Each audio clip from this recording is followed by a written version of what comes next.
Täällä on tänään vedottu myös tunteisiin aika paljon, lähinnä RKPn edustajien toimesta.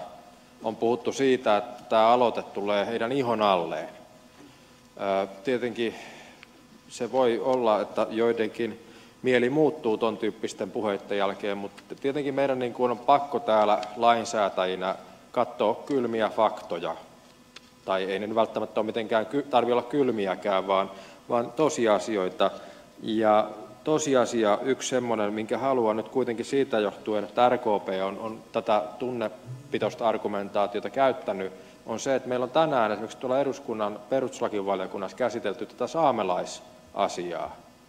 Ja siellä on kyse saamelaisidentiteetistä ja siitä, kellä on oikeus äänestää saamelaiskäräjävaaleissa. Kuka kuuluu vaaliluetteloon? Kuka saa olla saamelainen? On kyse ihon alle menevästä asiasta monien osalta, näin olen ymmärtänyt. Mikä puolue vastustaa sitä, että jokainen saa itse päättää, jolla on saamelaistaustaa suvussa, niin että hän on saamelainen ja saa näin ollen myös äänioikeuden saamelaiskäräjävaalissa? RKP. RKP on puolue, joka vastustaa kaikkein eniten ton kaltaista avointa, mutta silti riittävän tarkkaa määritelmää siitä, kuka on saamelainen, ja siihen ilman muuta kuuluu myös se äänioikeus heidän omassa vaalissaan. Eli tältä osin ei voi kuin ihmetellä tätä epäjohdonmukaisuutta ja tällaista ylenkatsomista siinä suhteessa, että minkä arvoisia mikäkin identiteetti sitten on. Siinä ei ole johdonmukaisuutta. Edustaja Juvonen.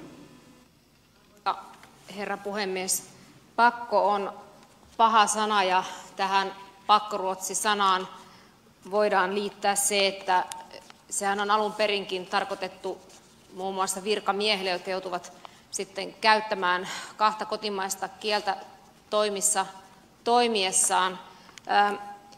Äidinkieli taas on se sydämen kieli ja jokainen, joka sillä omalla äidinkielellään puhuu, niin löytää varmasti ne oikeat sanat ja ne tulevat sitten myös sieltä sydämestä. Omalla äidinkielellä on helppo viedä asioita eteenpäin ja ilmaista itseänsä.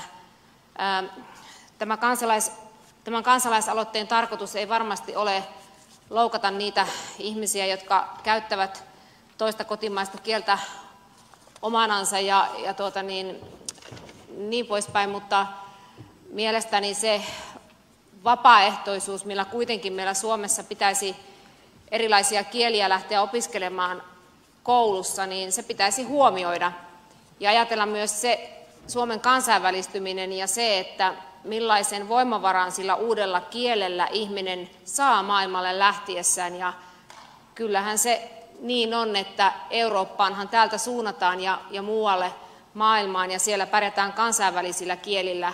Se on englanti, se on saksa, se on ranska, kun EU-alueelle mennään.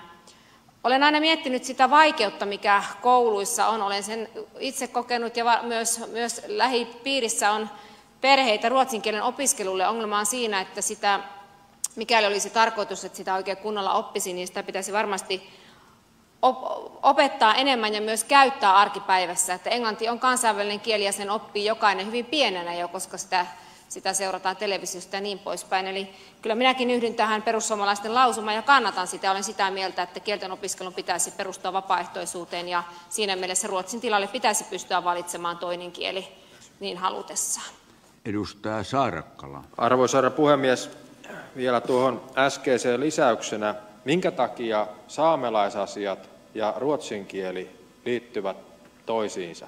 Ne on meidän perustuslain 17 pykälässä, siis samassa pykälässä, on määritelty meidän kansalliskielet ja sitten myös tämä oikeus oman kielen ja kulttuurin ylläpitämiseen ja kehittämiseen.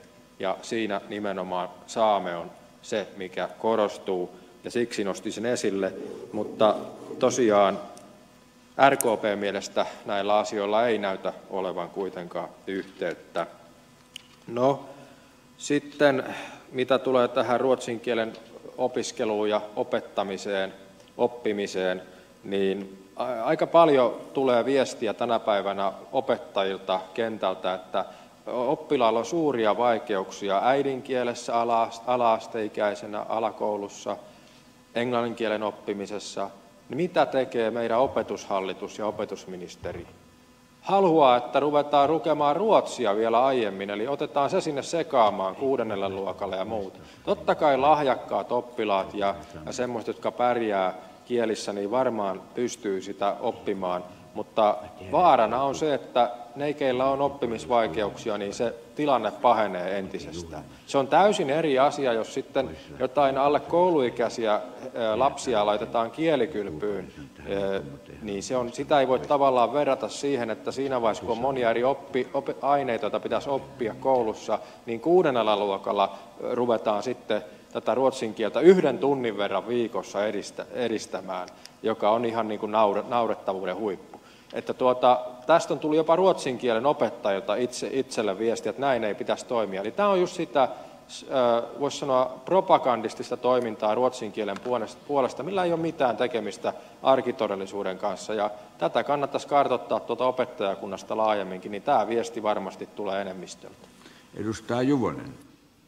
Puhemies, edustaja Saarakkala nosti todellakin hyvän asian vielä tähän keskustelun päätteeksi esille, eli todellakin muutaman vuoden kuluttua 6-luokkalaiset alkavat opiskelemaan jo ruotsin kieltä aikaisemmin, eli sitä varhennetaan vuodella, ja tästä on tullut vanhemmilta niin yhteydenottoja kuin myös tietysti pienet koululaiset eivät ehkä välttämättä vielä ymmärrä, mistä on kysymys, että tulee uusi oppiaine ja siihen tarvitsee sitten totta kai paneutua ihan eri tavalla. Tämä kaikessa hiljaisuudessa vietiin läpi tällainen päätös ja oikeastaan sitä ei edes koulussakaan tiedetty, että tällainen tulee, että se oli täysin yllätyksellistä ja pidän kyllä tätä asiaa perin kummallisena, että näin varhaistamalla sitten yritetään tätä asiaa entisestään viedä eteenpäin, että tämä aloite on oiva esimerkki siitä, että kansalaiset kuitenkin kokevat, että vapaa-valinnaisuus pitäisi olla tässä se ponsi, joka kärki edellä sitten edetään.